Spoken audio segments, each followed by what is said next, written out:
Bonjour et bienvenue à toi chez Madame raconte des histoires. Aujourd'hui, nous allons suivre les aventures de Corentin le petit lapin à la ferme. Tu es prêt? C'est parti!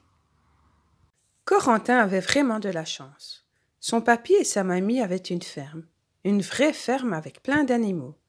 Et ce jour-là, Corentin était encore plus heureux que d'habitude, car il allait passer ses vacances chez eux.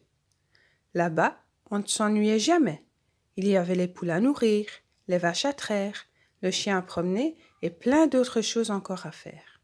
« Tu es prêt ?» demanda maman. « Rien oublié ?»« Non, ça y est, je suis tout prêt, » fit Corentin, en prenant son sac plein de jouets. Une fois à la ferme, Corentin alla vite embrasser ses grands-parents, dire bonjour à Roudoudou le chien et à Mistigris le chat. Le soir, quand sa mamie vint le border, il l'embrassa bien fort. « Je suis drôlement heureux d'être là, » dit-il. « Je suis drôlement heureuse que tu sois là, » lui dit sa mamie en l'embrassant sur le bout du nez. « Regarde ce que je t'ai acheté. Tu pourras le mettre demain. Dors bien, mon Corentin adoré. » Le lendemain matin, Corentin se leva et s'habilla vite, avec le joli débardeur orange que sa mamie lui avait offert. « Viens boire un bol de lait de Pâquerette, mon lapin, » dit mamie.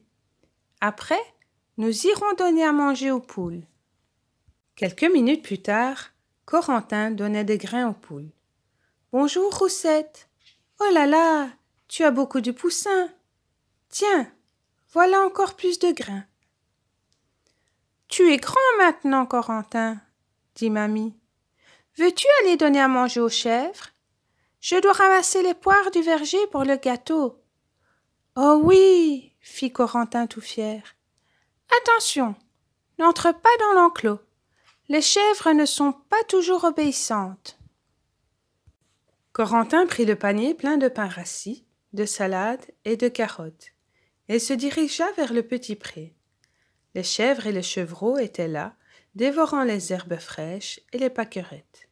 « Les chèvres sont si mignonnes, » se dit Corentin. « Je voudrais tellement leur faire une caresse. » Alors, il ouvrit la barrière et se glissa dans le pré, le cœur battant. Les chevreaux et les chèvres, ayant compris qu'il y avait quelque chose de bon dans le panier, se précipitèrent vers Corentin. « Oh, je ne me rappelais pas qu'elles étaient si grandes, » murmura Corentin. Vite, il voulut donner le pain, mais les chèvres ne l'attendirent pas. Elles mirent le nez dans le panier et se servirent. L'une d'entre elles, prenant le débardeur orange de Corentin pour une carotte, commença à le grignoter. « Non, la chèvre !» s'écria Corentin en essayant de s'écarter.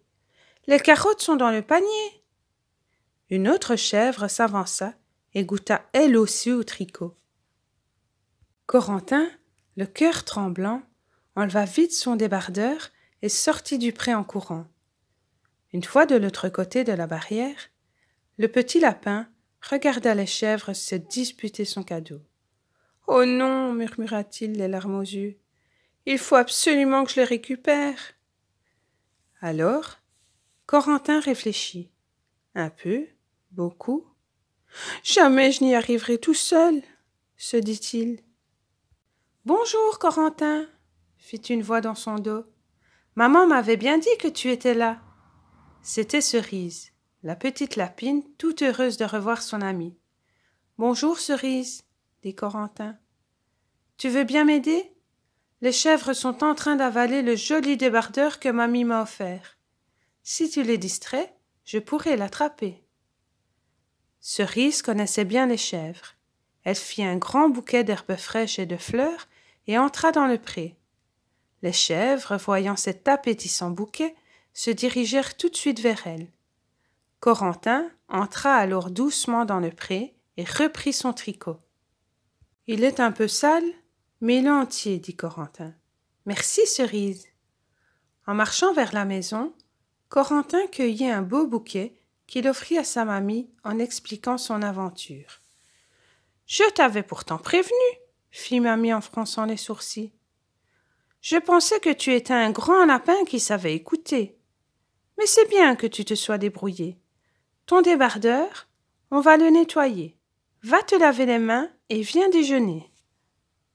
Elles sont bonnes les carottes, fit Corentin en avalant ses carottes râpées.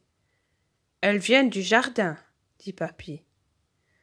Ils sont bons les radis, fit Corentin. Ils viennent du jardin, expliqua Mamie. Quel bon gâteau, fit Corentin en dégustant le bon gâteau aux poires que Mamie avait fait. Moi, quand je serai grand, ajouta le petit lapin, j'aurai une ferme aussi. Pour avoir plein de chèvres, demanda Papy. Ah non, s'exclama Corentin en riant. Pour avoir plein de bons gâteaux, fit Corentin en embrassant Mamie. Si tu as aimé cette histoire, n'oublie pas de mettre un beau pouce bleu et de t'abonner à la chaîne. Et active la petite clochette, comme ça tu seras prévenu la prochaine fois que je mettrai des histoires. À bientôt, gros bisous.